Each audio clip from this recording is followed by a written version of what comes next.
I guess, what part of last year do you want to leave in last year, and what part of it do you want to mentally maybe kind of bring into this year as motivation to start? Well, the interesting thing to that question, it's a good question. A lot of that stuff was talked about right after the season, and to clean the slate and the things that they needed to do to come back in a better place and be improved in a lot of areas. And having Sean, once he was on board, he was able to reach out and do Zooms with those guys and try to set the tone with them on just getting back to, good Iowa baseball, pound the strike zone, all those things that we've been pretty successful with in the past. I think all of those guys had a little chip on their shoulder to prove that they were better than how they performed last season, and that's what I felt the whole year. The staff's been tight-knit, but they're all rallying behind each other and they're working really hard. And I think that anytime you get embarrassed a little bit, if you've got this, you're going to go out and try to prove that was a blip in the radar. And these guys, since first day we met in August, have been really dialed in on that. And so consequently, you have a lot of guys that, maybe as you guys look at it, oh man, his numbers were kind of bad. His numbers were kind of bad. But all those guys have good stuff and good enough stuff to win if it's in the right place. And I feel like that they've done that. But to that point, hopefully we haven't really talked a whole lot, if any, really, after those initial talks in the summer, and we just moved on, put it behind us, and move forward. The kind of under the radar role is a place you guys have been in a lot going into the year. How do you master that and take advantage of that? Yeah, it's interesting because I don't think any of us really know how this is going to go with the new schedule and the new teams, and having to play week 4 in the Big Ten as opposed to week 6. Not having some home series and get your feet under you after being on the road, and then like us, we're going to Rutgers, and it's not going to be warm, I'm guessing, in week 4 at Rutgers, and how all that shakes out. But I don't know. This year's team, it's really tough to say because I see pieces where we could be really good, but a lot of it depends on how those new faces on the offensive side perform.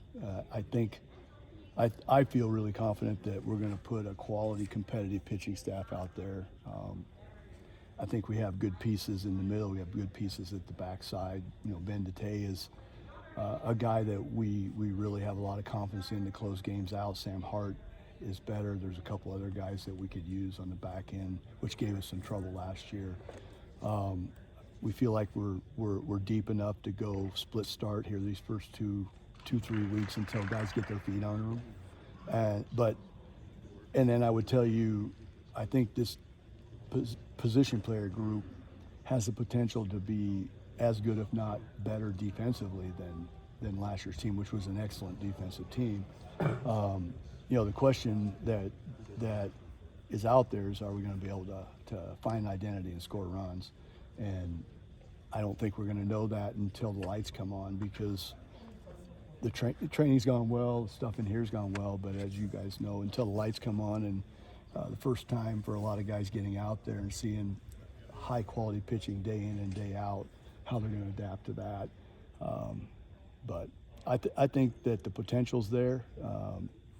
It's a little bit of a challenge from a coach's standpoint, because some of the hitters that you may want out there day in and day out aren't the defenders that you want out there day in and day out. So you're going to have to make some tough calls almost on a daily basis on what you're going to do with that. And then the two catchers, Reese Moore and Daniel Rogers, when one isn't catching, the other one's probably going to DH because they're two of your better hitters, and so that kind of knocks anybody else out from jumping in to the DH spot that you'd like to try, unless one of those guys would struggle.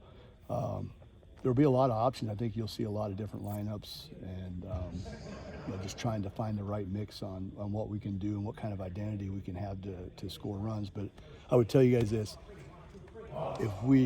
every team I've ever coached, if we pitched well and we played defense, we usually found ways to score enough runs to win. And I'm hoping that's what the story is this year with this team. And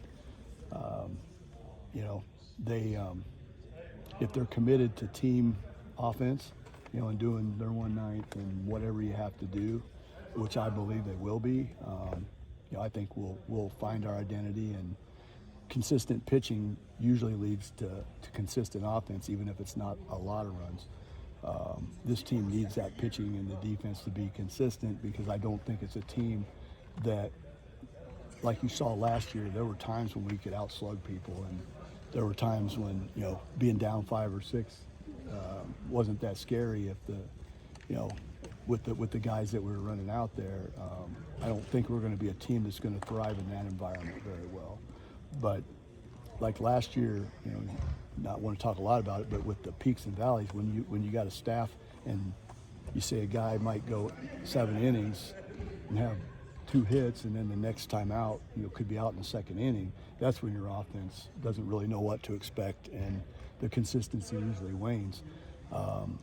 So we're hoping that the staff can be really consistent, keep us in games, and play good defense. And if we do that, I think this offense will rise to the challenge and find a way to score runs. Is Cooper Schulte going to be at short?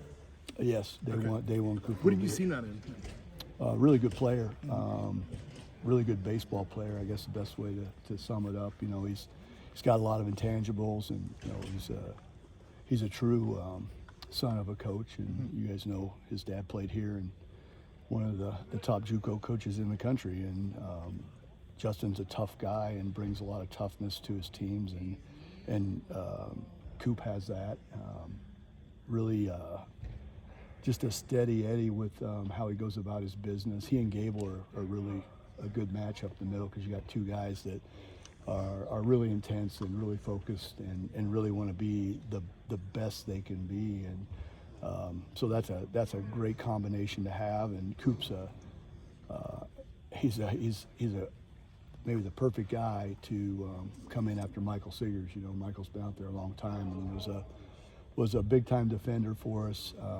And I think Coop can step in and do a really solid job defensively. And then I think that there's a chance that he may surprise some people and provide maybe a little more offense than advertised. I think he's done some stuff with his swing with Marty Sutherland, our hitting coach, and he's strong right now, and ball's jumping off his bat, and so we're hoping we can get some offense out of Coop as well. 3 weeks